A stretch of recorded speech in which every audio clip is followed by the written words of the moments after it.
There is a power in the high places of the world, a silent, stony authority that has captivated human imagination since the dawn of our consciousness. For millennia, we have looked up at the great mountain peaks and seen the homes of gods, the pillars of the sky, the very edges of our world.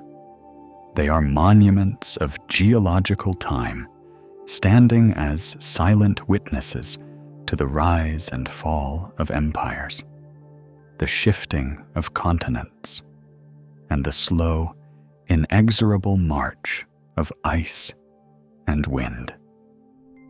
In this story, we will journey to those very high places, to the thin, cold air where the sky turns a darker blue and the curve of the earth becomes visible.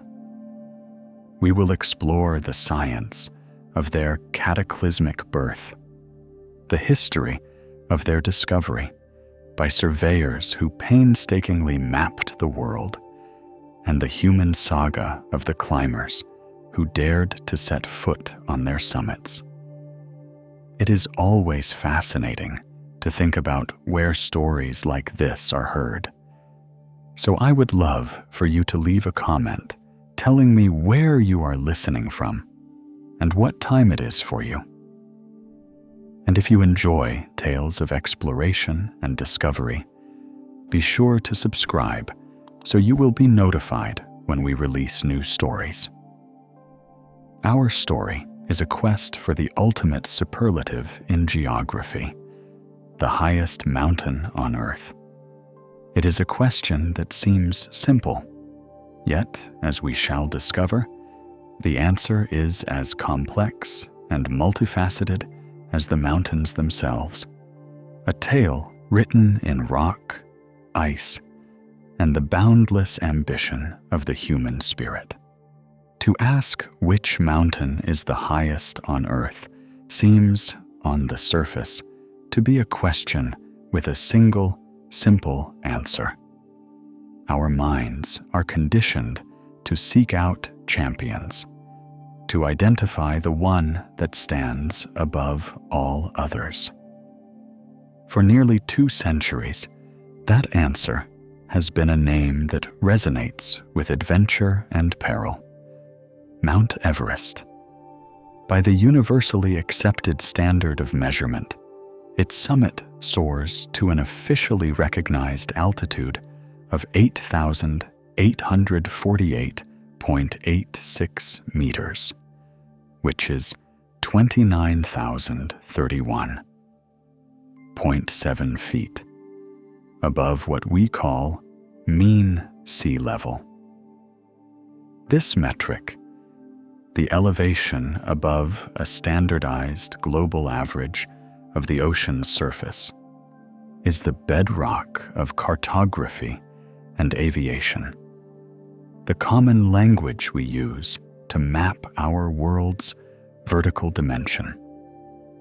It is a profoundly human-centric measurement, born from our history as seafaring people who saw the world's oceans as the great, flat constant against which all land could be judged. From this perspective, Everest is the undisputed king. Its peak represents the closest a person can come to the sun, the stars, and the frigid vacuum of space, while still having their feet planted firmly on the solid ground of our planet. The air at its summit is 1/3 the density of the air we breathe at the coast, a transparently thin atmosphere that marks the absolute upper limit of the terrestrial world. But what if we were to change the very foundation of our question? What if we were to ask not how high a mountain reaches from an arbitrary water level, but how tall it is as a single, complete geological structure, from its true base to its ultimate peak? If we ask this, the crown must be passed from the Himalayas to a seemingly unlikely contender in the middle of the Pacific Ocean.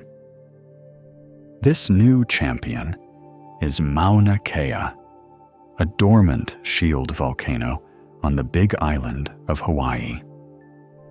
To a visitor standing on its summit, the elevation is impressive but not record-breaking, reaching 4,207.3 meters, or 13,803 feet, above the waves. But this is merely the tip of a truly colossal pyramid, whose foundations lie in the eternal darkness of the abyssal plain, nearly 6,000 meters, almost 19,700 feet, below the surface of the water. From its base on the ocean floor to its sunlit, often snow-dusted peak, Mauna Kea stands over 10,210 meters, or 1,500 feet tall. This makes it substantially taller than Everest, a giant hidden in plain sight, its immense bulk concealed by the very ocean that gives our planet its vibrant blue color. To ascend Mauna Kea is to travel through nearly every climate zone on Earth, from the warm, tropical reefs lapping at its submerged base, up through lush rainforests, and finally into a cold, dry, alpine desert that seems more Martian than terrestrial. This extraordinary height and isolation create an atmosphere so pure and stable that its summit is home to the world's most advanced astronomical observatories, great white domes that house humanity's mechanical eyes aimed at the cosmos. Here, the title of highest means having the clearest window to the universe. Yet, there is still another way to frame our query, a way that looks not up from the sea or from a mountain's base, but a way that measures outwards from the very heart of the world. This perspective demands we let go of our terrestrial reference points and instead consider our planet's true shape and our place within the solar system. Our world, it turns out, is not a perfect marble. It is an oblate spheroid, a legacy of its formation and its constant, unceasing spin. This rotational force, a motion of 1,670 kilometers per hour, or roughly 1,040 miles per hour at the equator, has caused the Earth to bulge slightly around its middle. The planet's diameter is about 43 kilometers, or 27 miles, wider at the equator than it is from pole to pole. This equatorial bulge means that locations near the equator are naturally farther away from the Earth's center than locations at higher latitudes. And sitting just 1 degree south of this planetary waistline, in the heart of the Andes in Ecuador, is a dormant volcano named Chimborazo. Measured from sea level, Chimborazo's peak is a respectable 6,263 meters, or 20,548 feet, high, not even the tallest in its own mountain range. But because of its prime position on the equatorial bulge, its summit is the farthest point on the Earth's solid surface from its core.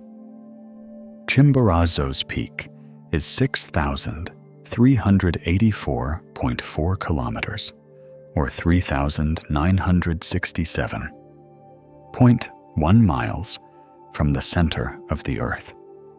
By comparison, Mount Everest, located at a latitude of nearly 28 degrees north, where the planet's radius is smaller, is 6,182.6 kilometers, or 3,965.8 miles, from the center. The difference is a little over 2 kilometers, just over a mile, but it is a decisive one. A person standing on the summit of Chimborazo is, in a very real sense, standing on the closest piece of Earth to the moon and the stars. They are reaching further out into the cosmos than anyone atop Everest. So the simple question of which mountain is highest shatters into a trinity of answers, each correct within its own context. Mount Everest reigns supreme in altitude above sea level, the measure that matters most for human endeavor, and the challenge of climbing into the thin atmosphere. Mauna Kea is the tallest mountain from base to peak, a monument to the raw constructive power of our planet's volcanism. And Chimborazo holds the title for the greatest distance from the Earth's center, a geographical quirk of celestial mechanics. Each definition reveals a different truth about our world, its oceans, its geology, and its shape. For the remainder of our journey, however, we will return to that most human of measures, height above the sea, for it is this standard that has defined the theater of the world's most ambitious and often tragic adventures. It will lead us to a single, extraordinary place on the map, a colossal range of mountains born from a geological collision of unimaginable force. We go to the roof of the world, the Himalayas. Our journey now takes us to a singular feature on our planet's surface, a place that holds 9 of the world's 10 highest peaks, including the ultimate champion of altitude. This is a mountain range so vast and so high that it has earned the name the roof of the world. We are going to the Himalayas. To understand the existence of these colossal mountains, we must cast our minds back across an immense gulf of time, back to a world our human eyes would scarcely recognize.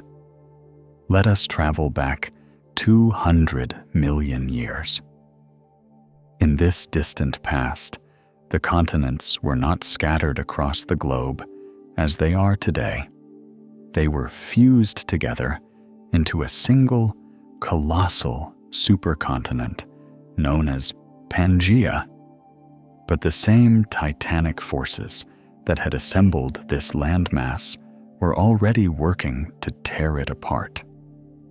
Pangaea first fractured into 2 smaller supercontinents, Laurasia in the north, which would eventually become North America, Europe, and Asia, and Gondwana in the south, comprising what we now know as South America, Africa, Australia, and Antarctica.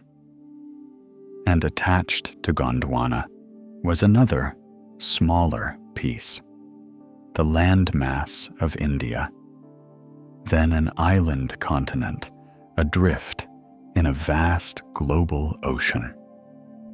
Between the northern coast of India and the southern coast of what would become Asia lay a great body of water called the Tethys Sea.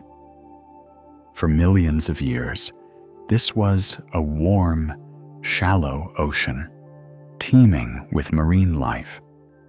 Its floor was a thick carpet of sediment, built up over eons from the shells and skeletons of countless creatures, layer upon layer of compressed life turning slowly into limestone. Around 130 million years ago, India broke free from Gondwana and began a solitary journey northward, propelled by the relentless engine of plate tectonics. For tens of millions of years, it drifted across the ancient ocean, its pace astonishingly rapid in geological terms. At its peak speed, the Indian plate was moving at nearly 15 centimeters a year, which is roughly 6 inches, closing the gap with the much larger and more sluggish Eurasian plate. This was not a gentle docking maneuver. It was a slow-motion collision of incomprehensible power, an event that would last for millions of years and reshape the face of the planet. The first contact occurred around 70 million years ago.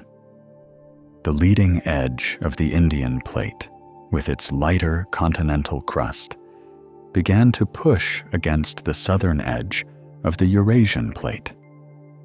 In a more typical tectonic collision, where a dense oceanic plate meets a lighter continental plate, the heavier oceanic crust would dive downwards into the Earth's mantle in a process called subduction. But this was different.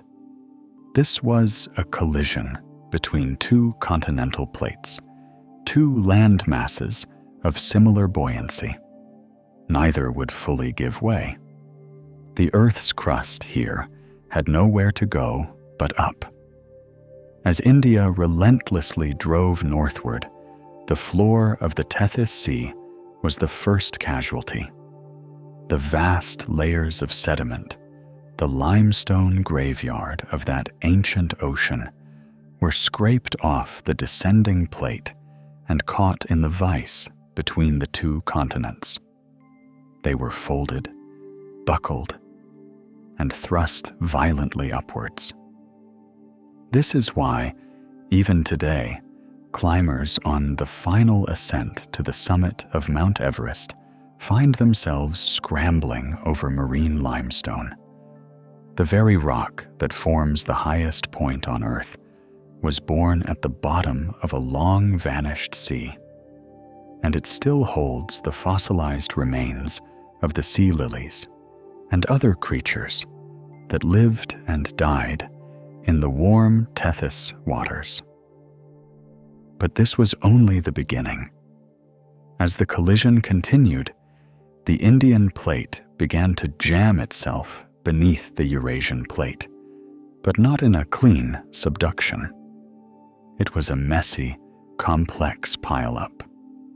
The continental crust in the collision zone began to thicken dramatically, doubling from its normal thickness of around 35 kilometers, or about 22 miles, to a staggering 70 kilometers, or nearly 44 miles.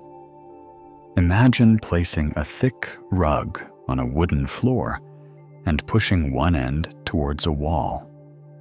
The rug would bunch up into a series of dramatic folds and ridges. On a continental scale, this is precisely what happened.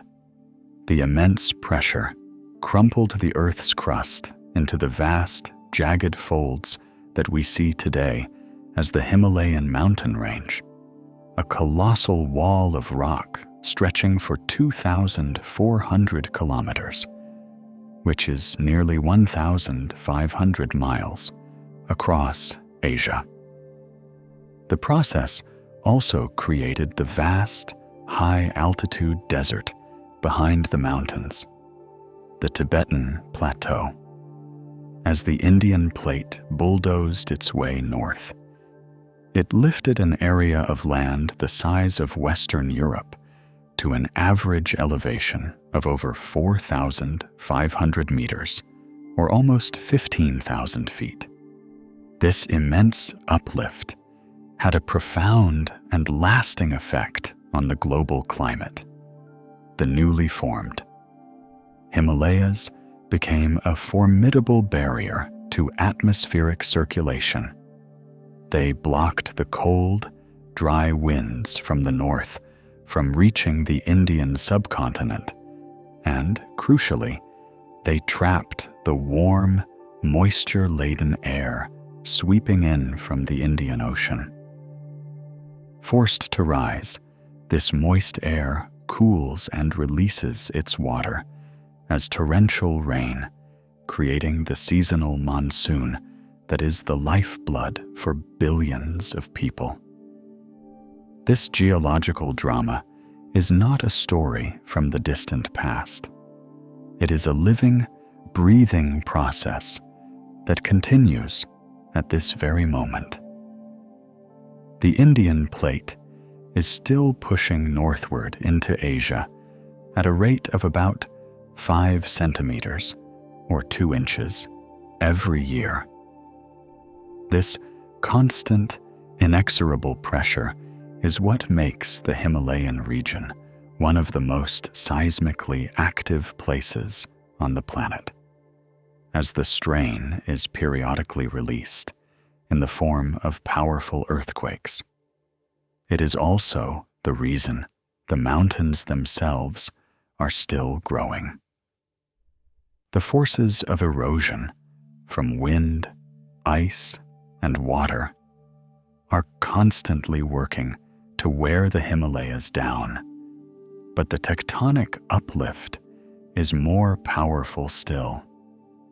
Mount Everest, for example, is pushed skyward by about 4 millimeters, a little over 1/8 of an inch each year. The Himalayas are not just a range of mountains. They are a dynamic, evolving landscape, the magnificent, ongoing result of the greatest tectonic collision our planet has seen in the last 500 million years. They are a monument to the power of deep time and slow force, a place where the floor of an ancient ocean has been lifted to touch the jet stream. Because of the sheer quantity of ice and snow they hold, these mountains are often called the Third Pole, a frozen reservoir containing the largest store of fresh water outside of the polar regions, feeding the great rivers that sustain much of Asia, including the Indus, the Ganges, and the Brahmaputra. It was in this crucible of continental collision that the world's most formidable peaks were born, and it is here that we will find our primary subject, the mountain that has become the ultimate symbol of both geological power and human aspiration. In the grand theater of the Himalayas, one peak commands the central role, its name synonymous with the ultimate terrestrial challenge. This is the mountain we have come to call Everest, but for much of human history, it was a remote and unnamed summit among many giants, its true significance hidden from the wider world. Its story for us begins not with climbers, but with surveyors, and not in the high mountains of Nepal, but on the sweltering plains of southern India. The year was 1802, and the British East India Company was consolidating its power over the subcontinent. To rule a territory, one must first map it, and so began one of the most ambitious and arduous scientific endeavors in history, the Great Trigonometrical Survey. This was a project of staggering scale, an attempt to create a precise geometric grid across thousands of kilometers of often hostile terrain. For over half a century, its teams would battle disease, dangerous wildlife, and treacherous landscapes. They dragged colossal theodolites, some weighing over 500 kilograms, or more than 1,100 pounds, through dense jungles and across raging rivers, all in the service of measurement. The mastermind who perfected the survey's methods was a stern, brilliant, and notoriously cantankerous Welshman named George Everest. He was not a man given to flights of fancy. He was a pure scientist, a stickler for precision, who demanded nothing less than perfection from his instruments and his men. He retired as Surveyor General in 1843, leaving the monumental task to his successor, Andrew Scott Waugh. By the late 1840s, the survey had pushed north to the foothills of the Himalayas. Here, the surveyors faced a new and insurmountable obstacle: the closed borders of Nepal and Tibet. Forbidden from entering these kingdoms, they could not get close to the great peaks they saw shimmering on the distant horizon. Waugh was forced to conduct his measurements from afar, establishing observation stations in the Terai, a region of malarial swampland, and hills in British-controlled India. From viewpoints like a station named Jongalenia, more than 160 kilometers, or nearly 100 miles, away, they aimed their instruments at the distant wall of white. Over several years, they meticulously recorded dozens of angular measurements for the most prominent peaks, which were provisionally given Roman numerals. There was Kangchenjunga, then believed to be the highest, and a more distant, less remarkable-looking summit, designated simply as Peak 15. The raw data, a flood of numbers representing angles and bearings, was sent hundreds of kilometers away to the survey's headquarters in Calcutta. There, the immense task of computation fell to a team of human computers, mathematical prodigies who would spend years wrestling with the figures. The leader of this group was an Indian mathematician from Bengal named Radhanath Sikdar. Sikdar was a genius, a man who had mastered the most advanced geodetic formulas of the age and possessed an uncanny ability to spot errors and account for the myriad variables that could corrupt the data. The curvature of the Earth, the refraction of light through the atmosphere, even the tiny gravitational pull of the mountains themselves. In 1852, after years of methodical work, Sikdar was collating the final calculations for Peak 15. As he reconciled the data from 6 different observation points, a startling conclusion began to emerge. Despite its great distance from the surveyors, the figures showed that this peak was higher than Kangchenjunga, higher than any other mountain ever measured. He famously rushed into Andrew Waugh's office and announced, "Sir, I have discovered the highest mountain in the world." For several years, Waugh withheld the official announcement, keenly aware of the magnitude of the claim. He initiated repeated checks of the calculations, wanting to be absolutely certain.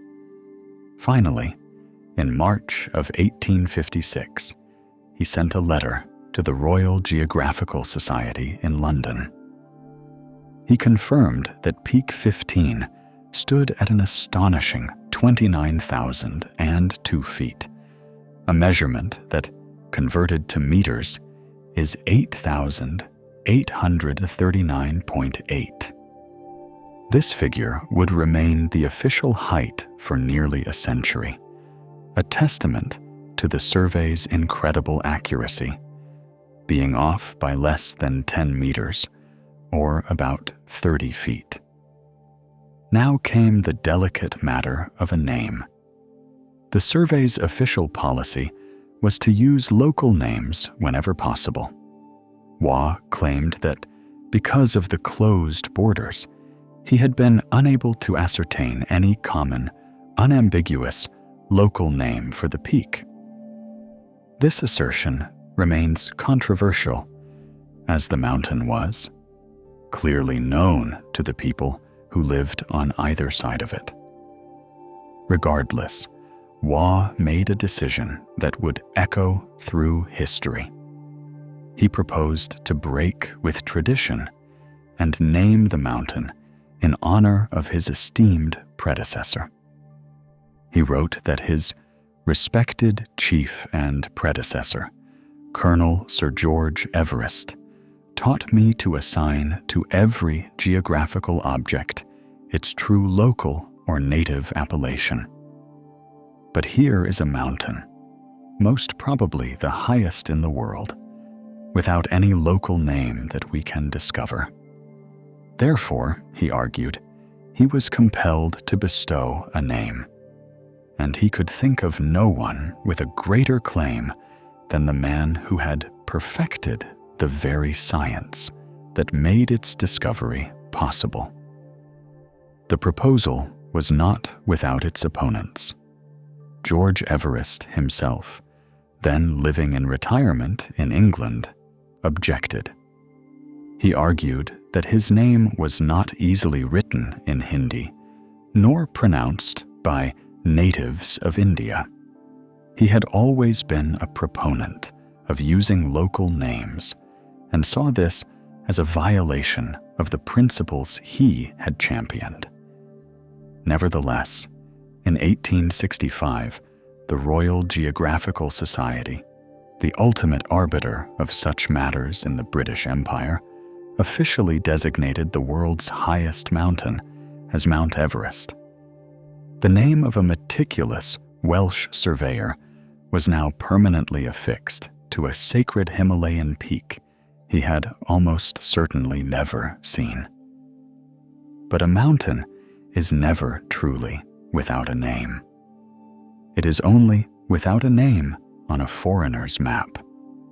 To the people of Tibet, who lived on its northern flanks, the mountain had been known for centuries as Chomolungma. The name is poetic and profound, translating to goddess, mother of the world, or holy mother. For them, the mountain was not a geological feature to be conquered, but a sacred entity, the abode of the goddess Myolang Sangma, one of the 5 sisters of long life who rode a golden tigress. It was a place of immense spiritual power, a pillar of the sky that demanded reverence, not conquest. On the southern side, in Nepal, the mountain was known by several local names, including Sherpas calling it Chomolungma, but it lacked a single unifying Nepali name. In the mid-20th century, as Nepal began to assert its modern national identity, the government sought a formal name of its own. The historian Baburam Acharya researched ancient texts and coined the name Sagarmatha. It is an equally evocative name, meaning goddess of the sky, or the forehead in the sky. Today, this is the official name of the mountain in Nepal. The story of its naming is thus a story of two worlds colliding: the empirical, scientific world of the Great Trigonometrical Survey, which saw the mountain as a set of data points to be measured and catalogued, and the ancient, spiritual world of the Himalayan peoples, who saw it as a living deity. The name Everest, therefore, will forever carry the complex legacy of 19th century science and empire, a tribute to a great geographer, but also a name superimposed over a more ancient and sacred identity. The mountain itself, of course, remains indifferent to our labels, a colossal pyramid of limestone and gneiss that continues its slow, inexorable rise into the jet stream, while Mount Everest stands as the undisputed sovereign of altitude. It is not a solitary monarch. It is merely the highest peak in a breathtaking royal court of giants, an exclusive assembly of mountains that occupy the very uppermost echelon of our planet's topography. This is the rarefied club of the 8,000ers, the complete list of the world's independent mountains whose summits rise more than 8,000 meters, which is approximately 26,247 feet above mean sea level. There are only 14 such peaks on the entire globe, a divine council of rock and ice. All of them are located in Asia, concentrated in two colossal, converging ranges, the Himalayas and the Karakoram. To ascend any one of these mountains is a monumental achievement. To aspire to climb all of them is to embark on a quest of almost unimaginable commitment and peril. The reason for this lies in a simple, brutal, and invisible barrier: the altitude itself. For climbers, the 8,000-meter line marks a profound physiological threshold, a step into a different world governed by a new set of unforgiving rules. This is the beginning of what is known, with chilling accuracy, as the death zone. Above this altitude, the pressure of the atmosphere is so low that there is not enough oxygen to sustain human life. The air is so thin that even with the most concerted effort, the lungs cannot draw in enough molecules to properly fuel the body. From the moment a climber enters this realm, they are, in a very real sense, dying. The body can no longer acclimatize. It can only deteriorate. The process of digestion halts as the body diverts all its energy to the desperate, immediate tasks of breathing and moving. Sleep provides little to no recovery. The body consumes more energy struggling to breathe in the thin air than it gains from rest. The body's own muscle mass is slowly metabolized, consumed as a last resort fuel source. Every moment spent in the death zone is a moment the body is losing its battle against the environment. This is not a slow, gentle decline. It is an aggressive, multifaceted assault on the human machine. The most immediate and insidious enemy is hypoxia, the severe deprivation of oxygen. Its effects begin in the brain, the organ most greedy for oxygen. Judgment becomes impaired, a critical faculty when a single misstep can be fatal. Climbers can become confused, irritable, or dangerously euphoric. They may make irrational decisions, like removing their gloves in the searing cold, or simply sitting down to rest, a rest from which they may never wake. In its most severe form, hypoxia can lead to high-altitude cerebral edema, or HACE, a terrifying condition where the brain begins to swell within the rigid confines of the skull. The symptoms are a rapid descent into delirium, loss of coordination, crippling headaches, and hallucinations, followed by coma and, inevitably, death. The only treatment is an immediate and rapid descent, an often impossible feat for a climber who can no longer walk.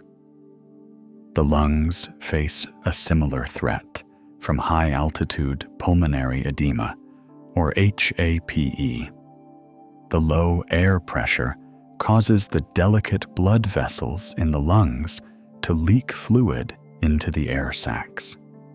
The victim experiences a shortness of breath far beyond normal exertion, a persistent, watery cough, and a terrifying sensation of drowning miles from the nearest ocean. Like haste, it is a swift and lethal condition that demands immediate retreat to a lower altitude. Add to this the staggering, relentless cold. Temperatures in the death zone can plummet to -40 degrees Celsius, which is also -40 degrees Fahrenheit. And that is before accounting for the wind chill, which can drive the effective temperature to a level where exposed flesh freezes solid in less than a minute. Frostbite is a constant, looming threat, capable of claiming fingers, toes, and noses with merciless speed. In this brutal calculus of survival, for decades, climbers relied on a technological lifeline: bottled oxygen. Carrying heavy tanks and wearing masks that could freeze, they could artificially lower their effective altitude, making survival and ascent possible. But in the 1970s, a revolutionary and purist idea began to take hold, championed by the man who would become the greatest high-altitude mountaineer in history, an Italian climber from the South Tyrol named Reinhold Messner. Messner argued that to climb an 8,000er using bottled oxygen was to effectively reduce the mountain, to bring its summit down to a manageable level. He believed the ultimate challenge was to meet the mountain on its own terms, to enter the death zone with nothing but the strength of one's own lungs and the resilience of one's own body. In 1970, Messner, along with his brother Gunther, reached the summit of Nanga Parbat, the 9th highest mountain in the world. Their subsequent tragic descent, during which Gunther was killed, marked the beginning of a 16-year odyssey for Reinhold. He set himself a goal that no one had ever attempted, a goal many in the mountaineering community considered to be suicidal: to climb all 14 of the 8,000ers, and to do so without supplemental oxygen. It was a quest that pushed the known limits of human endurance. For 16 years, Messner moved between the great peaks of the Himalayas and the Karakoram. He summited the giants: Everest, K2, Kangchenjunga.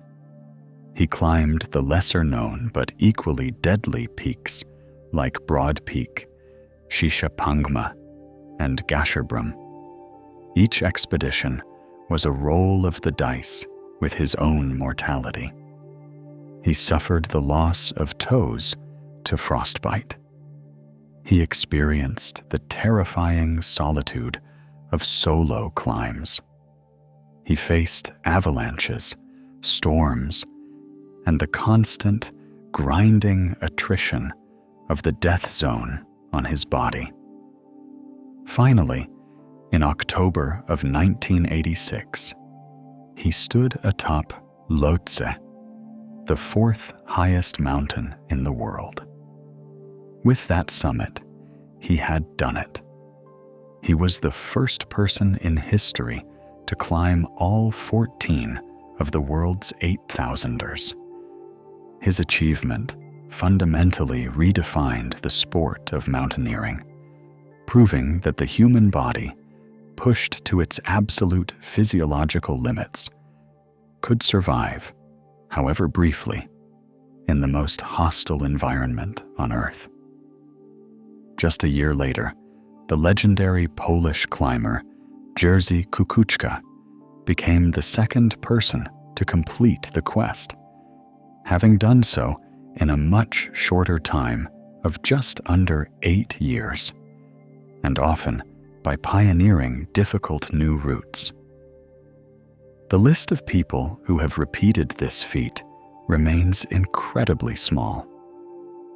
Even today, only a few dozen climbers have entered the elite club of those who have stood on all 14 summits. To do so is to complete a grand tour of the planet's most dangerous and magnificent places, a journey through that lethal, ethereal world above 8,000 meters, where every breath is a victory and survival is the only prize that truly matters. If Mount Everest is the king of the 8,000ers, then there is a savage prince waiting in the wings, a mountain that, while fractionally shorter, is universally regarded by those who climb as a far more dangerous and formidable adversary. This is the second highest mountain on Earth, a peak that wears its stark, technical designation as a badge of brutal honor. This is K2. Its name alone hints at a different kind of story, one stripped of the poetic and spiritual titles bestowed upon Everest.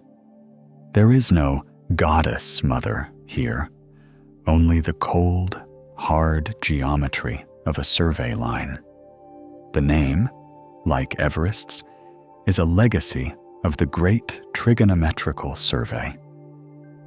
In the mid-19th century, as the surveyor Thomas Montgomery sketched the distant peaks from a station more than 200 kilometers, or 100 kilometers, 125 miles, away, he saw a cluster of giants rising from a range to the northwest of the Himalayas. This was the Karakoram. He labeled the most prominent peaks he could see with a K followed by a number, K1, K2, K3, and so on. Most of these provisional names were eventually replaced by their local appellations. K1, for instance, became Masherbrum.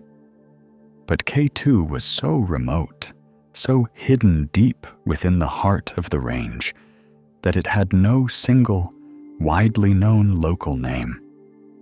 To some, it was Chogori, a Balti word meaning great mountain.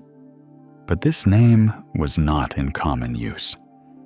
And so, the surveyor's shorthand stuck, a cold numerical label for a cold, unforgiving peak. K2 is located on the border between Pakistan and China, the crown jewel of the Karakoram Range. The Karakoram are geologically distinct from the main spine of the Himalayas. They are younger, sharper, and more violently uplifted. This is a land of sheer rock spires and the most heavily glaciated region on the planet outside of the polar ice caps. To even reach the base of K2 is an expedition in itself, requiring a trek of over 100 kilometers, or more than 60 miles, up the treacherous, ice-choked Baltoro Glacier.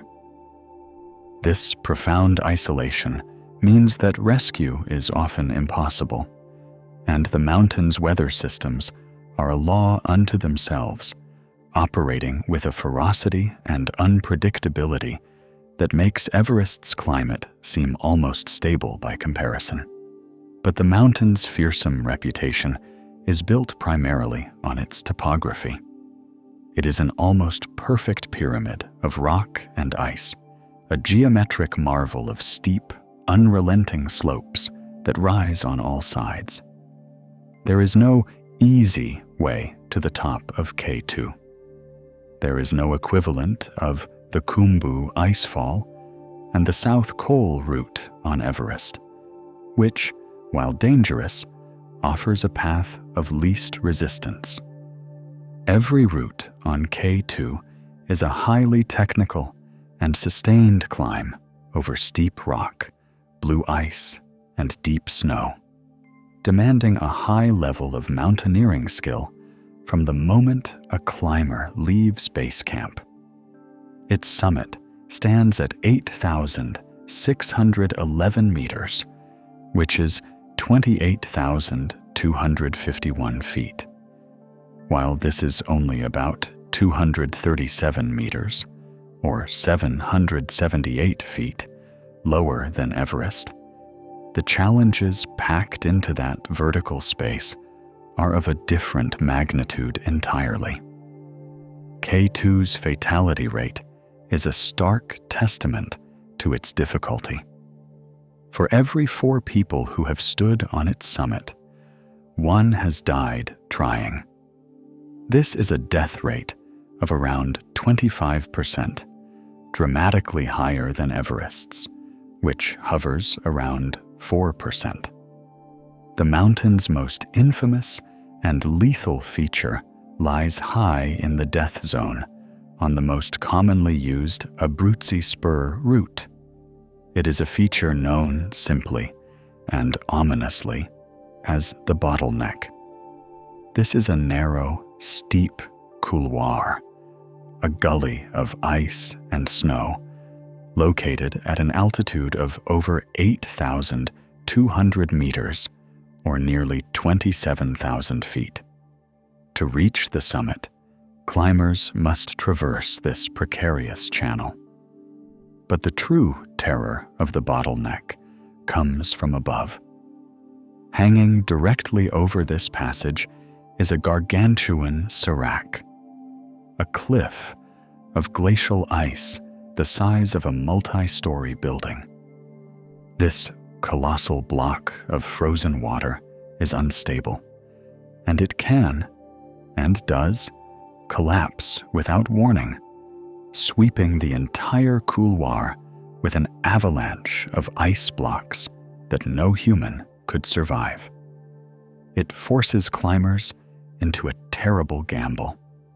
They must move through this killing zone as quickly as possible at an altitude where every step is a monumental effort, all while knowing that a random act of gravity could obliterate them in an instant. The history of climbing on K2 is a litany of triumphs, and more often, tragedies. For decades, it was considered by many to be unclimbable. The first serious attempt was made in 1902. It was not until 52 years later, in 1954, that the summit was finally reached. An enormous Italian expedition led by the autocratic geologist Ardito. Decio laid siege to the mountain.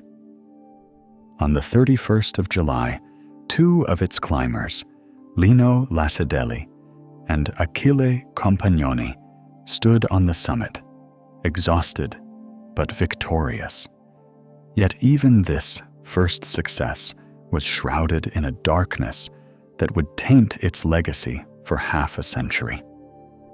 The story centered on two other climbers from the team, the brilliant young Walter Bonatti and a local Hunza porter, Amir Mehdi. They had been tasked with carrying vital oxygen bottles up to the final camp for the summit team.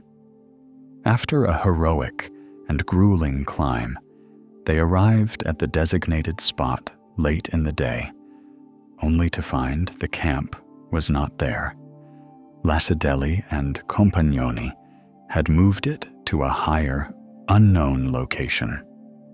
As darkness and a brutal storm fell, Bonatti and Mehdi were unable to ascend or descend. They were forced to endure an open bivouac, a night spent without a tent or sleeping bags, in the death zone at over 8,100 meters, or 26,500 feet. It was a certain death sentence. Miraculously, they both survived the night, though Amir Mehdi suffered such severe frostbite that he would lose all of his fingers and toes. The official account, for decades, painted Bonatti as a reckless young climber who had tried to steal the summit for himself. It was only after a lifetime of fighting to clear his name that the truth was finally acknowledged. The summit pair had deliberately moved the camp, effectively abandoning Bonatti and Mehdi to their fate. This story captures the essence of K2, a mountain that not only presents extreme physical and environmental challenges, but one that seems to magnify the very best and the very worst of human nature. It is known as the Savage Mountain, not just for its storms and avalanches, but for the savage toll it takes on the bodies, minds, and souls of those who dare to approach it. It lacks the commercial caravans of Everest, and its summit sees only a tiny fraction of the traffic. For the world's elite mountaineers, however, K2 remains the ultimate prize, a challenge that represents the purest and most dangerous expression of their craft. To climb Everest makes you a famous mountaineer. To climb K2 earns you the unwavering respect of those who truly understand the silent, savage language of the world's highest peaks.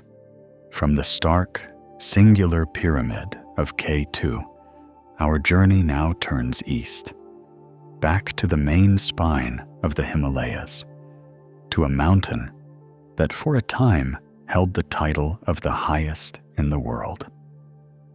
This is the third highest peak on Earth, but its character is defined not by a single sharp point, but by its overwhelming presence.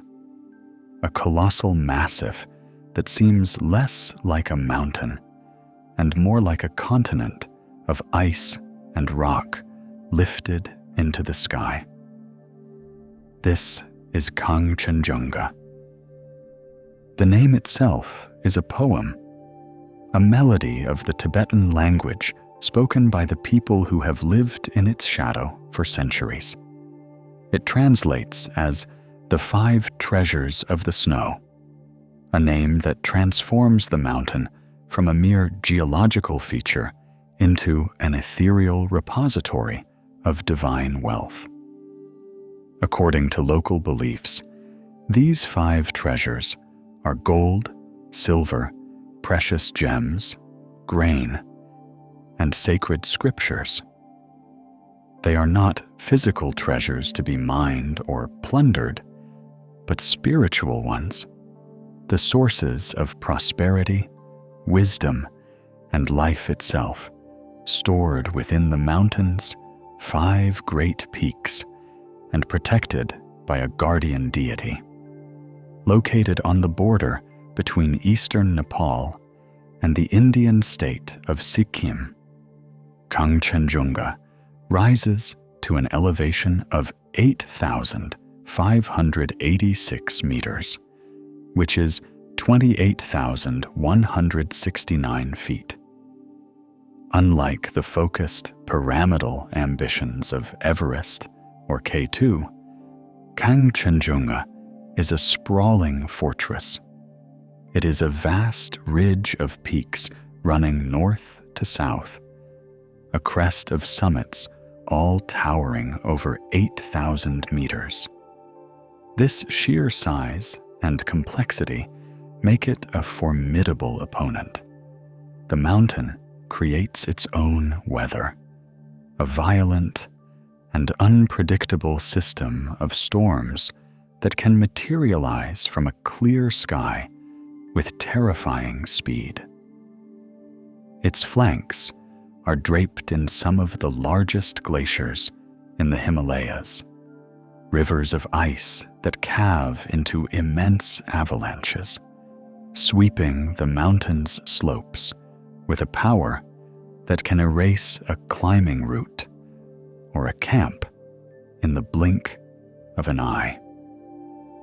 For a period in the mid-19th century, Kangchenjunga was officially considered the highest mountain in the world. Before the meticulous calculations of Radhanath Sikdar revealed the true stature of Peak 15, the great trigonometrical survey's data pointed to Kangchenjunga as the supreme peak. It was a deposed king, a monarch of the mountains, who held the crown for a brief, uncertain time before a new claimant emerged from the distant horizon. This early prominence, combined with its relative accessibility from the British-controlled Indian city of Darjeeling, meant that it entered the Western imagination early. It became an object of fascination and artistic reverence, a distant, shimmering wall of white that dominated the northern sky, a vision of an untouchable, heavenly world. But for the people of Sikkim, it was never an object. It was a subject, a living, breathing entity. It was, and is, their guardian deity, the sacred abode of the god Dzonga. To them, the mountain was a protector, a source of life-giving water for their fields, and a spiritual bastion that ensured their well-being. This profound reverence had a direct and lasting impact on how the mountain would be approached by the world of mountaineering. The history of climbing on Kangchenjunga is therefore not just a story of physical endurance, but also one of cultural sensitivity and a unique, negotiated respect. Early attempts to climb the mountain in the first half of the 20th century were met with utter failure. The mountain's immense scale and its ferocious defenses repelled all comers. It was not until 1955, 2 years after the first ascent of Everest, that a British expedition led by Charles Evans came with a genuine chance of success. Evans was a thoughtful and respectful leader. Before his team set foot on the mountain, he sought an audience with the Chogyal, the monarch of Sikkim. He understood that he was not just entering a wilderness, but a sacred space. In his meeting with the Chogyal, he made a remarkable promise. If his team was successful in reaching the summit, they would not stand on the very highest point. They would stop a few feet short of the final pinnacle, leaving the sacred summit itself untouched and undefiled by human feet. It was a gesture of profound respect for the beliefs of the local people, an acknowledgement that this was not a peak to be conquered, but a presence to be revered. With this promise made, the team began their siege. They chose a route up the formidable Yalung face, a vast wall of ice and rock. The climbing was incredibly difficult and dangerous, a relentless struggle against steep ice fields and the ever-present threat of avalanches. After weeks of effort, on the 25th of May, 1955, the first summit pair, George Band and Joe Brown, saw the final snow, cone rising before them. True to the promise made by their leader, they stopped a few feet below the top. They looked at the final, untrodden snows of the summit, paid their respects, and then began the perilous journey down. The next day, a second pair from the team, Norman Hardy and Tony Strether, repeated the feat, and they too honored the pledge, halting just shy of the peak. This act of humility and respect became a lasting tradition on Kangchenjunga. While not every single climber has followed it, the vast majority have. The climbing community, often portrayed as being driven by ego and the obsession with conquest, has largely embraced this unique ethic on this particular mountain. It has set Kangchenjunga apart from the other 8,000ers, making it a symbol of a different kind of relationship between humanity and the high peaks. It is a place where ambition has learned to bow to belief, where the goal is not to dominate, but to be granted passage. This does not mean the mountain is in any way benign. It remains one of the most dangerous of the great peaks, with a high fatality rate.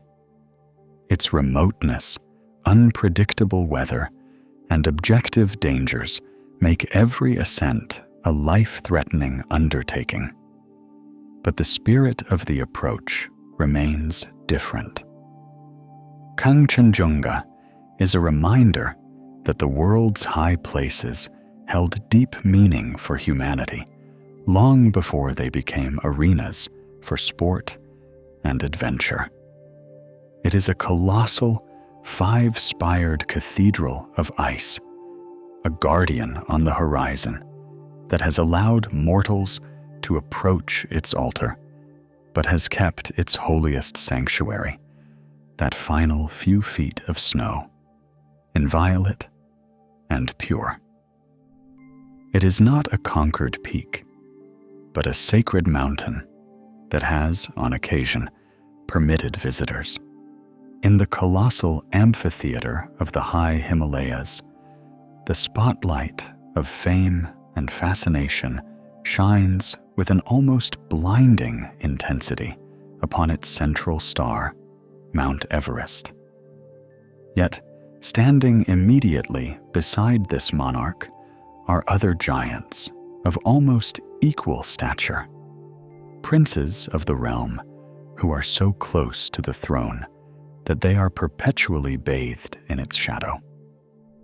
These are the fourth and fifth highest mountains on Earth, Lhotse and Makalu. They are the giants next door, colossal peaks that in any other corner of the world would be the undisputed kings. But here, they are defined as much by their proximity to Everest as by their own immense character. Lhotse, the fourth highest, is not merely a neighbor to Everest. It is a blood relative, a conjoined twin of rock and ice. Its name in Tibetan is Lhotse, which means simply South Peak, a name that perfectly describes its geographical relationship to its more famous partner. It rises to an elevation of 8,516 meters, which is a formidable 27,940 feet, and its summit lies less than 3 kilometers, or just under 2 miles, south of Everest's peak. The two are connected by a high, wind-swept saddle of ice known as the South Col, a place that serves as the launching point for the final summit assaults on both mountains. This intimate connection means that for climbers attempting Everest by its most popular route, the Southeast Ridge, Lhotse is an inescapable part of the journey. For weeks, they live and climb in its immediate presence. The route from base camp up through the Khumbu Icefall and the Western Khum is a path shared by expeditions to both mountains. And the most defining feature of this shared route is a vast, intimidating wall of blue ice that climbers must ascend to reach the South Col. This is the Lhotse face. This colossal frozen rampart, rising over 1,125 meters, or 3,700 feet, at an average angle of 50 degrees, is the great gatekeeper of the upper mountain. It is a place of extreme danger and technical difficulty, a grueling, vertical world where climbers, clipped into fixed ropes, must kick their crampons into unyielding ice for hours on end, all while exposed to rockfall from above and the ever-present risk of a slip that could be fatal. For those bound for Everest, the Lhotse face is a formidable obstacle to be overcome. For those whose goal is Lhotse itself, it is the heart of the challenge. Just below the South Col, the route to Everest branches left, while the path to Lhotse's summit veers to the right, up a narrow, steep couloir. For this reason, Lhotse has often been treated as an afterthought, a secondary objective. Its first ascent is a perfect illustration of this intertwined destiny. In 1956, 1 year after the first ascent of Kangchenjunga, a Swiss expedition arrived with a dual objective: to make the second ascent of Everest and the first ascent of Lhotse. On the 18th of May, 2 of their climbers, Fritz Luchsinger and Ernst Reiss, successfully reached the summit of Lhotse, battling fierce winds to claim the first ascent of the world's 4th highest peak. Just 5 days later, 2 other teams from the same expedition stood on top of Everest. Lhotse was climbed first, but it was clear that Everest remained the principal prize. Yet to dismiss Lhotse as a mere appendage to Everest is to profoundly misunderstand its true nature. While its main summit was climbed in 1956, the mountain has other subsidiary peaks, including Lhotse Middle and Lhotse Shar, that presented immense, unsolved problems for decades. and its other faces, particularly the gargantuan and terrifying south face, are among the most difficult and dangerous challenges in all of mountaineering. Reinhold Messner, the first person to climb all 14 8,000ers, famously called the Lhotse South Face a problem for the 21st century. It was finally climbed in 1990 by a Soviet team after an epic struggle, but it remains a testament to the fact that Lhotse is a world-class challenge in its own right, a mountain that jealously guards its own secrets, even while its front porch is used as a highway to its more famous neighbor. A little further to the southeast, standing in majestic isolation, is the fifth highest mountain in the world, Makalu. If Lhotse is the conjoined sibling of Everest, Makalu is the dark and brooding stranger who lives just down the valley. It is located about 19 kilometers, or 12 miles, southeast of Everest, and its separation allows it to command its own space, to present a profile that is uniquely its own. Makalu rises to 8,485 meters, or 27,838 feet, and is revered by mountaineers for its sheer beauty and its sustained difficulty. Its name is thought to derive from the Sanskrit Mahakala, a name for the Hindu god Shiva that translates as the Great Black, a fitting title for a mountain whose upper slopes are composed of dark granite, often swept bare of snow by the ferocious winds, giving it a more menacing appearance than its neighbors. What truly sets Makalu apart is its structure. It is not a simple peak, but a perfect four-sided pyramid, a stunning piece of natural architecture with sharp, clean ridges and dramatic, sweeping faces. This architectural perfection makes it a daunting objective for climbers. There are no easy routes up its steep slopes. The final ascent to the summit involves a famously exposed and technical rock and ice ridge that requires a high degree of skill and nerve. The story of its first ascent stands in stark and wonderful contrast to the nationalistic, often cutthroat competitions that defined the race for the other great peaks. In the spring of 1955, a strong French team, led by the visionary Jean Franco, arrived at the base of the mountain.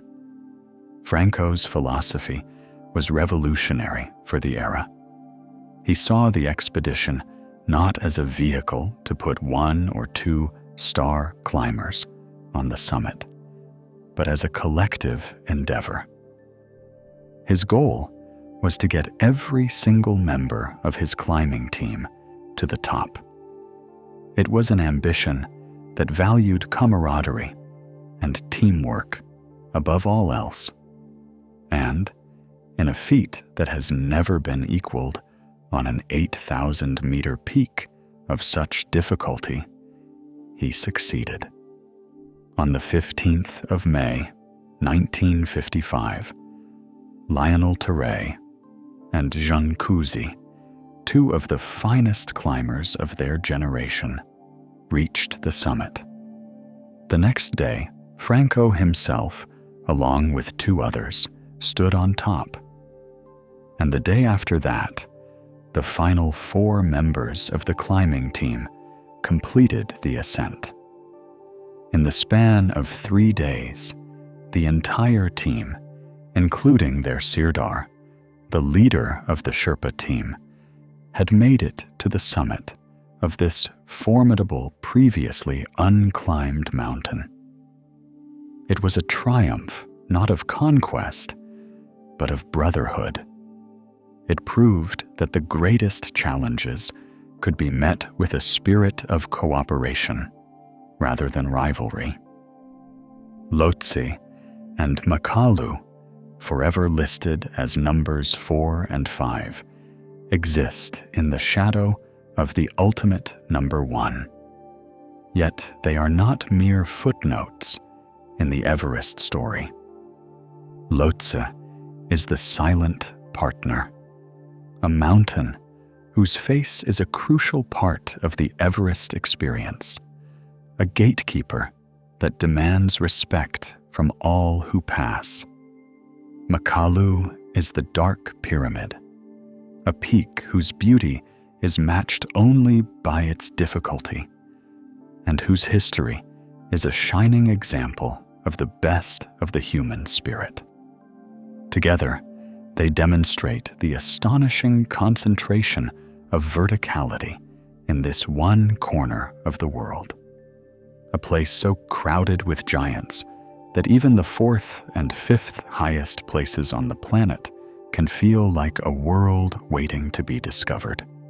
For our entire journey thus far, we have remained within a single, extraordinary neighborhood of the planet, the colossal tectonic collision zone that gave birth to the Himalayas and the Karakoram. It is a region where the Earth's crust has been pushed to its absolute vertical limits, creating a pantheon of 14 gods of altitude, all towering above the 8,000-meter line. But to truly appreciate their almost alien scale, we must now pull back our focus, to leave Asia and begin a grand tour of the rest of the globe.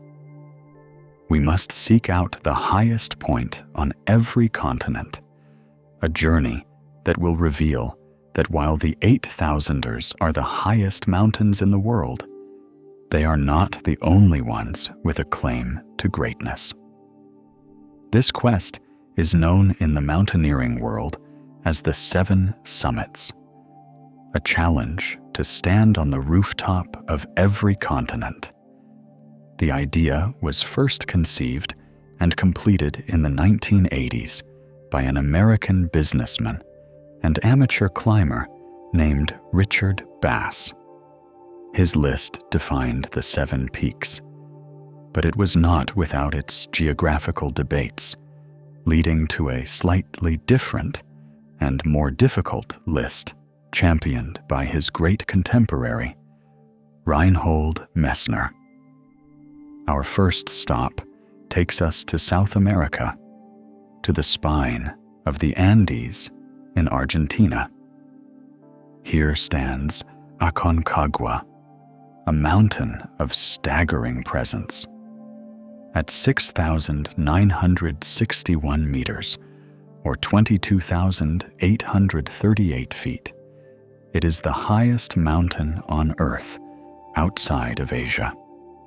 It is the king of the Andes, the supreme peak of both the Western and the Southern hemispheres. From a distance, its sprawling, rust-colored slopes can seem deceptively gentle, and its most popular route is often called a high-altitude trek. This is a deadly misnomer. Aconcagua's true weapon is not technical difficulty, but the brutal, invisible assault of its altitude, combined with a weather system of unimaginable ferocity. Its proximity to the Pacific Ocean and its exposure to the roaring 40s latitudes mean that its upper slopes are frequently scoured by hurricane-force winds, a phenomenon known as the viento blanco, or the white wind, which can drive temperatures to lethal lows and make movement impossible. To stand on its summit is to feel the profound effects of thin air, a physiological challenge that makes it a crucial stepping stone for climbers aspiring to the giants of the Himalayas. From the highest point in the south, we travel to the highest in the north. We go to the wilderness of Alaska, to a mountain whose indigenous Koyukon name means the High One, or the Great One. This is Denali. For many years, it was officially known as Mount McKinley, but its ancient name was rightfully restored in 2015. At 6,190 meters, or 20,310 feet, its summit is significantly lower than Aconcagua, but altitude alone tells only part of the story.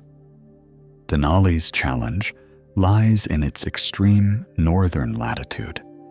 Located just a few degrees south of the Arctic Circle, the air here is naturally thinner, and the cold is more profound and penetrating than in the equatorial or temperate mountain ranges. Physiologically, climbing at 20,000 feet on Denali can feel like being at a much higher elevation in the Himalayas.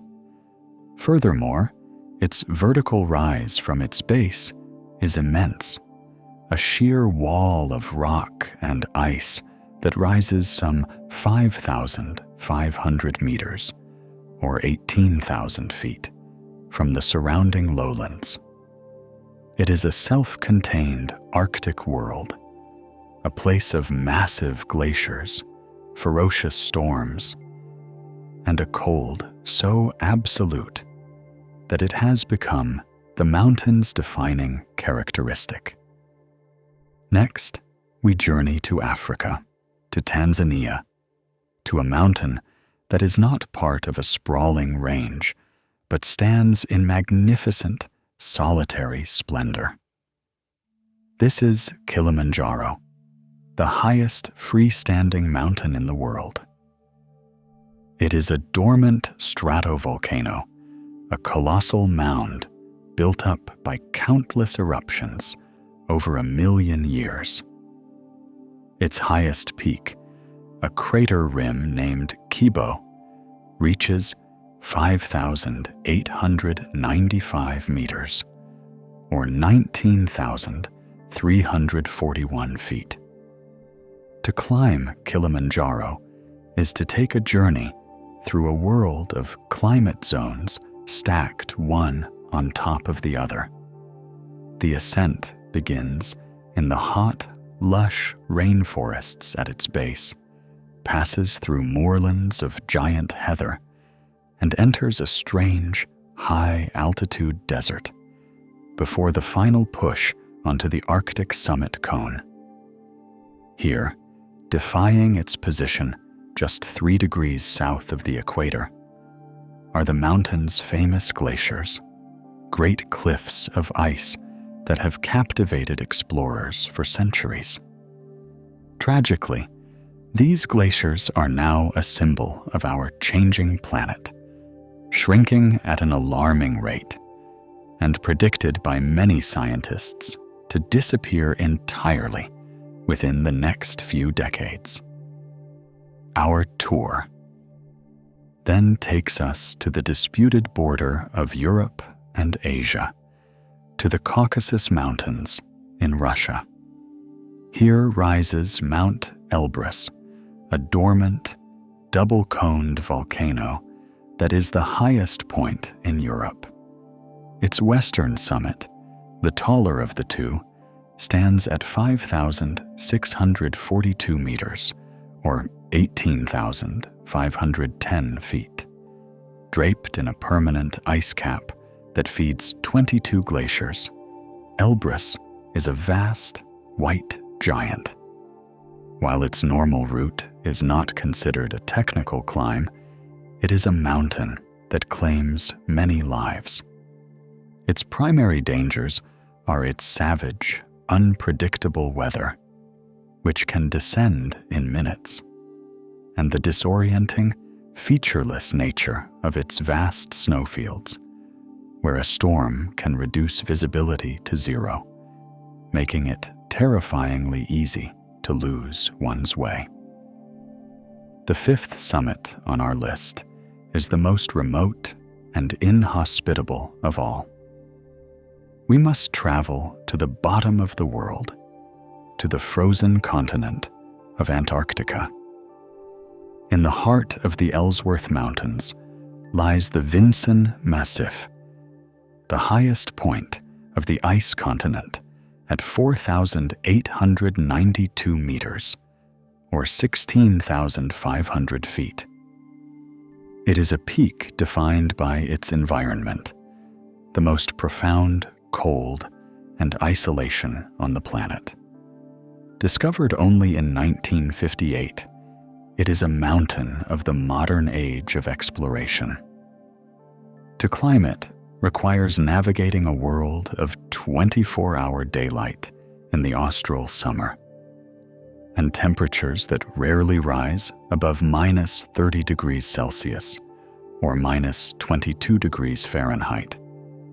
It is a climb in a pristine, alien landscape of white and blue, the ultimate expression of expeditionary mountaineering. Finally, we arrive at the most contentious continent, Oceania. Richard Bass's original list included the highest peak on the Australian mainland, Mount Kosciuszko, which at a modest 2,228 meters, or 7,310 feet, is little more than a day's hike. The more compelling and widely accepted candidate, however, lies on the island of New Guinea in Indonesia. This is the Karstens Pyramid, or Puncak Jaya.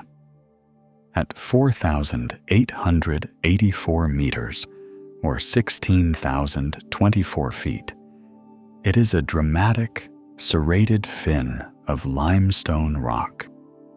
A formidable technical climb that represents a far greater mountaineering challenge. This global journey to the 7 continental summits reveals the incredible diversity of our planet's high places. Each peak presents its own unique character, its own distinct set of challenges. Yet, this tour also serves a final, crucial purpose. It places the giants of the Himalayas and the Karakoram in their proper context. After visiting the highest points of 7 continents, the numbers remain staggering. The highest mountain outside of Asia, Aconcagua, is still almost 2,000 meters, over 6,000 feet, lower than K2. The 14 8,000ers do not just sit at the top of the list. They exist in a different category altogether, a realm of altitude so far beyond the rest of the world that they might as well be on another planet. Our journey has taken us across continents and through geological ages, charting the discovery and character of the world's highest peaks. But now we must turn our focus inward, to the most complex and fragile piece of equipment in all of mountaineering, the human body. To venture into the high places of the world is to subject our biology to an environment for which it was never designed. It is to enter a realm where the very air we need to survive becomes a thin, insubstantial poison. This is the science of survival, the story of our body's desperate, ingenious, and often losing battle against the elemental forces of altitude. The fundamental challenge is a simple one of physics. As we ascend, the column of air above us shortens, and so the atmospheric pressure decreases. This means that the molecules of gas that make up the air, nitrogen, oxygen, and others, are spread further apart. In any given breath, you take on a high mountain. There are simply fewer molecules of oxygen than there are at sea level. At 5,500 meters, or about 18,000 feet, the altitude of Everest Base Camp, the effective amount of oxygen is roughly half of what it is at the coast. At the summit of Everest itself, it is only 1/3. Our bodies are finely tuned oxygen engines, and this deficit, known as hypoxia, triggers a cascade of physiological responses, a series of panicked alarms and desperate adaptations.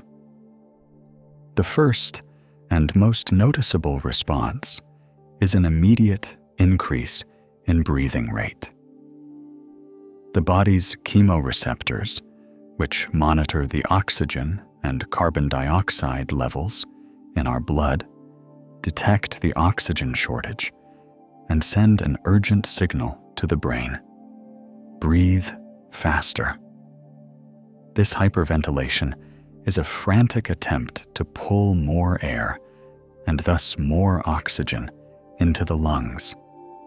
At the same time, the heart begins to pound, pumping blood more rapidly around the body to deliver what little oxygen is available to the vital organs and muscles.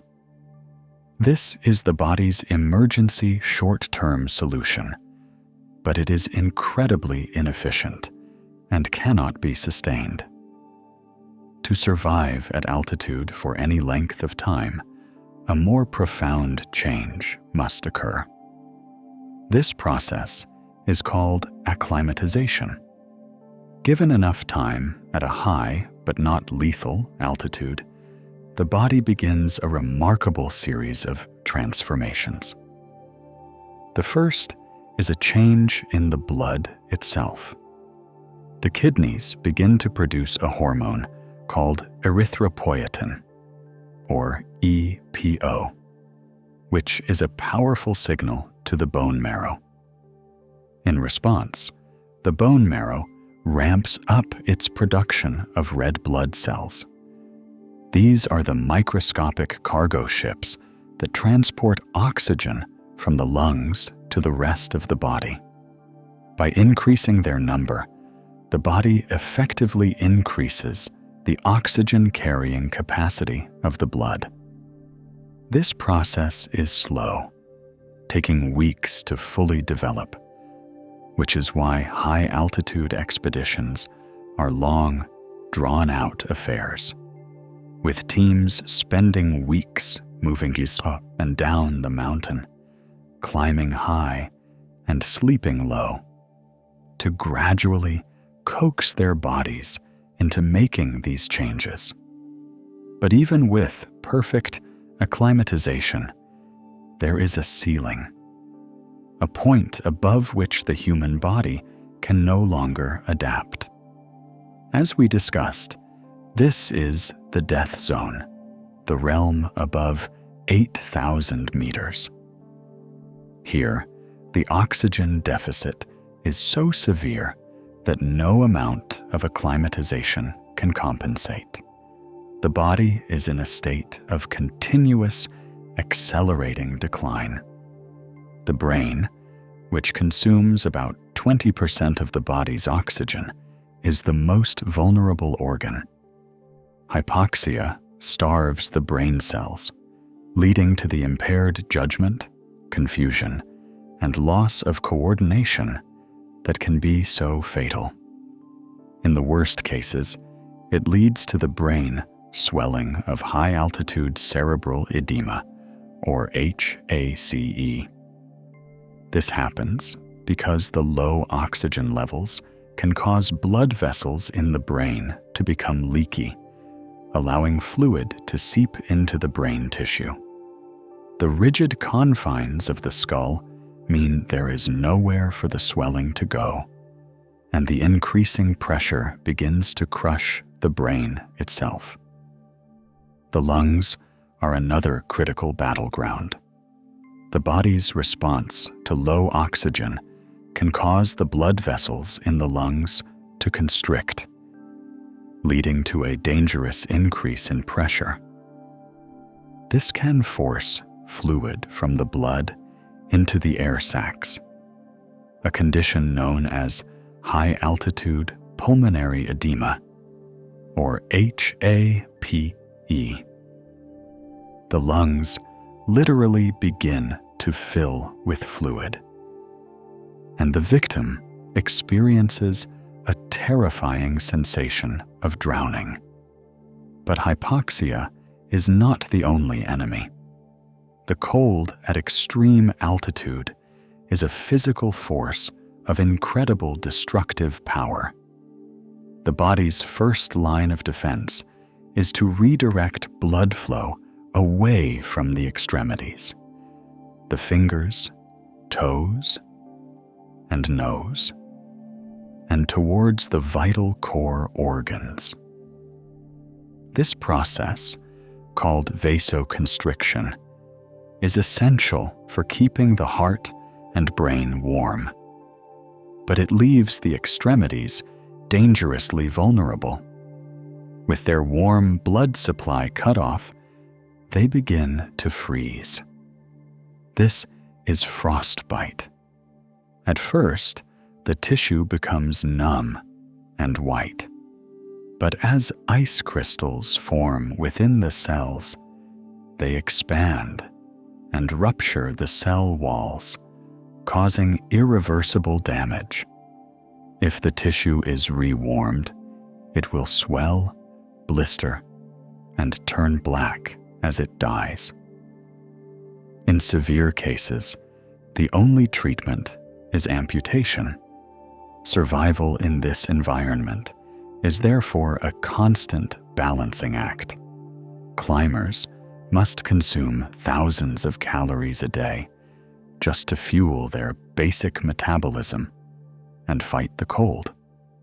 Yet the effects of altitude often suppress the appetite and shut down the digestive system. They must stay hydrated in an environment where the dry, cold air wicks moisture from their lungs with every breath. Yet melting snow for water is a time-consuming and fuel-intensive process. And through it all, they must rely on a combination of their own physiological adaptations and a suite of modern technology. The development of efficient, lightweight, bottled oxygen systems revolutionized high-altitude climbing, allowing mortals to breathe a life-giving mixture in the death zone. Insulated clothing, filled with goose down or synthetic fibers, creates a personal microclimate, trapping a layer of warm air close to the body. Tents are designed to withstand hurricane-force winds, and specialized stoves can melt snow and cook food in the thin, cold air. Yet, even with all this technology, the fundamental truth remains. The human body is an intruder in the world of the high peaks. It is a sea-level creature, a fragile collection of cells and systems that evolved on a warm, oxygen-rich savanna. To climb the highest mountains on Earth is to willingly push that creature to the very edge of its operational limits, and often beyond. It is a living experiment in human physiology, a test of how much a body can endure when driven by the intangible and perhaps illogical power of the human will. And so our journey to the highest places on earth draws to a close. We began with the simple, timeless act of looking up, of seeing in the great mountain peaks a sense of mystery and a challenge. We have discovered that the answer to the seemingly simple question of which is highest is as complex as the mountains themselves, a lesson in perspective taught by 3 different champions: Mount Everest, the undisputed king of altitude above our global sea; Mauna Kea, the true titan when measured from its deep ocean base; and Chimborazo, the quiet contender whose summit is the farthest point on our planet's surface from its spinning core. We have traveled back across hundreds of millions of years to witness the slow-motion collision of continents, a geological drama that buckled the floor of an ancient sea and thrust it miles into the sky to create the Himalayan range, a process of creation that continues to this day, pushing the roof of our world incrementally higher with each passing year. Our story then turned to the human scale, to the painstaking work of the Great Trigonometrical Survey, which translated distant, shimmering peaks into the cold, hard numbers of altitude, and in doing so, gave a name like Everest to a sacred mountain known for centuries as Chomolungma and Sagarmatha. We have walked in the footsteps of the climbers who followed, venturing into the lethal stillness of the death zone, that realm above 8,000 meters, or 26,247 feet, where the human body can no longer sustain itself. We have felt the savage fury of K2, the sacred aura of Kangchenjunga, and stood in the long shadow of Everest with its neighbors Lhotse and Makalu. And by visiting the 7 summits, the highest points of every continent, we have confirmed the sheer supremacy of these Asian giants. In the end, the story of the highest mountains is a story of 2 forces. The first is the immense, impersonal power of our planet, the tectonic energy that can build a mountain, and the atmospheric violence that scours its slopes with wind and ice. The second is the fragile but relentless power of human curiosity. We are creatures of the warm, oxygen-rich lowlands, yet we are irresistibly drawn to these hostile alien worlds of thin air and profound cold.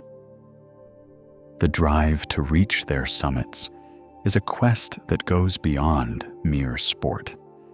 It is an act of exploration, a desire to map the vertical edges of our world, and in doing so, to map the limits of our own endurance. These mountains are the ultimate arbiters of reality. They are indifferent to our ambitions, our courage, and our fears. And perhaps that is their greatest allure. In a world increasingly shaped by human hands, they remain profoundly, unchangeably wild. They stand as silent, stone reminders of a world that operates on a timescale far grander than our own. A world of deep time and elemental power, and they challenge us to find our place within it.